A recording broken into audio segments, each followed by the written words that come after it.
All right, so this is going to be another reloading type of video, no shooting in this video, and we're going to load up some of the 140 grain ELD match with IMR 7977 and our CCI number 34 primers. Now we are using 2 times fired Nosler brass. It's been annealed, resized, and it is now ready to shoot. We're going to change things up a bit today. We are going to use our Lyman Gen 6 powder measure to actually measure out the powder because I'm feeling lazy today. Also going to use our Hornady dies with our micro adjust seating stem. Now I keep this one labeled 6.5 because I've got the exact same one and 6mm, and sometimes they're hard to tell apart, so that helps me out. Going to use our Lee hand priming tool as usual and our Lee press that you don't see here. So I'm gonna go ahead and get the primers loaded up, and we're gonna start doing some priming. All right, so we've got the camera adjusted here. Again, we're gonna use those CCI number 34 primers. I've been using the 34s since I got the 6.5 PRC, and they've been working just fine. And right now we have to take what we can get. Same kind of thing with that Lee hand priming tool. I've been using it for a little while and haven't had too much issue with it. So I'm going to go ahead and get all 20 of these pieces primed up.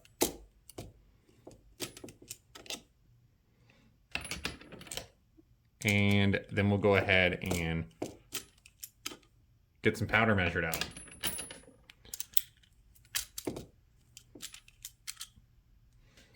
All right, so I'll see you guys once I get all 20 of these primed. All right, so we got all 20 of those primed up. So the primer pockets still feel all right. They should, considering these only have a couple firings on them. They are significantly looser than what they were whenever they were new. So I'm gonna go ahead and get some of the IMR 7977 poured into the Lyman, and we're gonna go ahead and get started loading. Now this isn't going to take a huge amount of powder, so don't fill it up too much. Now, oftentimes I don't use the automatic powder measure, just use it for a scale, and that's just simply because it doesn't take too long to just weigh some out yourself. Now, when I'm loading in bigger numbers, I do oftentimes use it. I've had it for a little bit over a year now, and it's worked pretty well. So our first charge today is going to be 55.5 grains, and we're going to work up to 57.0 grains in half grain increments. Now, looking at Sierra's load data, they list charges all the way up to 57.7 with their 140 class bullets. Hornady omitted the 7977 from their load data, so we don't really have any of their load data to go off of. So, like I said, max charge of 57 grains. Now, these hit the lands of my rifle at 3.0 inches. I'm not sure where I'm going to load them yet. I think we're going to load them something like 2.97. We'll see whenever we get to bullet seating what I feel like loading them at. So, let's go ahead and get that first charge typed in at 55.5. And I usually do auto repeat. And let's give it a go.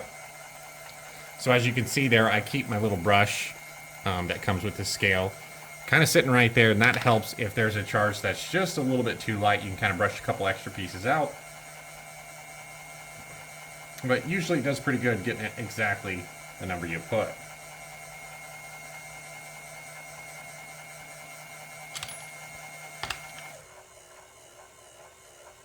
See how it does on camera here.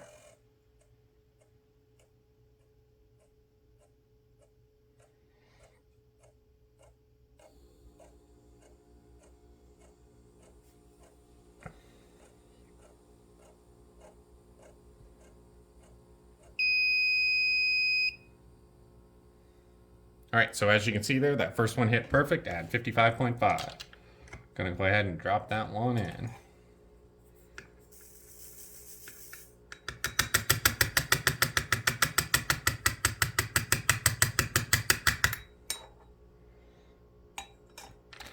Now I am using this Lee funnel, the same one I always use. Now, if you end up with this Lee funnel and you're trying to load PRC, you have to modify it because you have to shave a little bit off here for it to clear the neck and the shoulder to dump powder. So might go with a different funnel if you're loading PRC.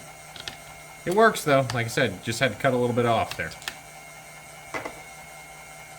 All right, let's see how we do on our second one. I think this is the last one I will pain you guys to watch. Definitely a boring process watching that powder drip out of that powder dispenser.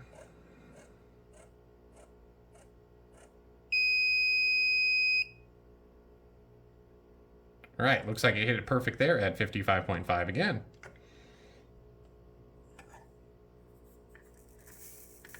See if I can do a better job here dumping our powder so we don't get all that bridging in our container.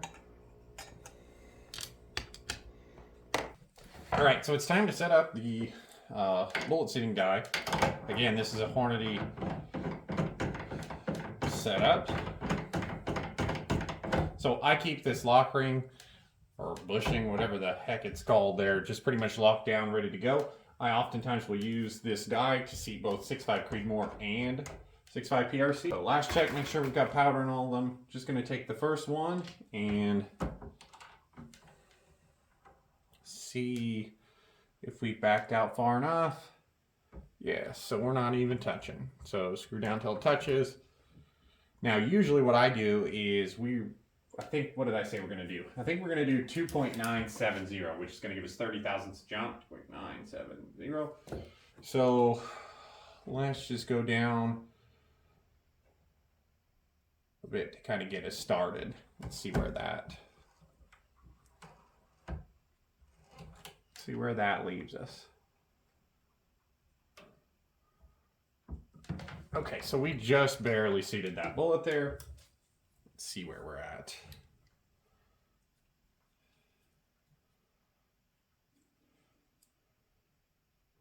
Yeah, so that right there is 3.1. You can see that there, 3.15. So we're super long. So to get to 3 inches, we'd come down 150 thousandths, right? So 50. So that should get us right around 3 inches. It's going to be pretty close, or about 30 thousandths off. And so, yeah, so that put us right at 3.011. So let's see, let's go down 30. Now, since we've just picked an arbitrary overall length, it really doesn't matter if we're awesome on that. Okay, so 2.977. So let's just go down, let's go 6. And that's probably gonna do it.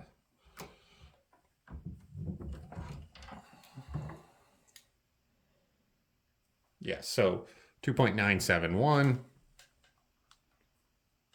Now, cartridge-based ogive is the number that I will write down, which in this case is going to be 2.351. And that is what we will check. So let me go ahead and write that down. 2.351. Because that's the number that's going to stay consistent across the board.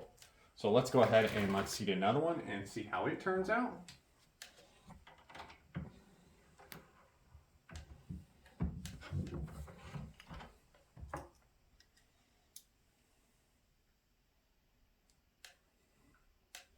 All right, so that one is coming out 2.352, so just 1,000th different. And now this is also a pretty junky caliper, so 1,000ths, we'll take that. That is pretty much the same. So let me go ahead and seat the rest of these, and then we'll see you when we're finished.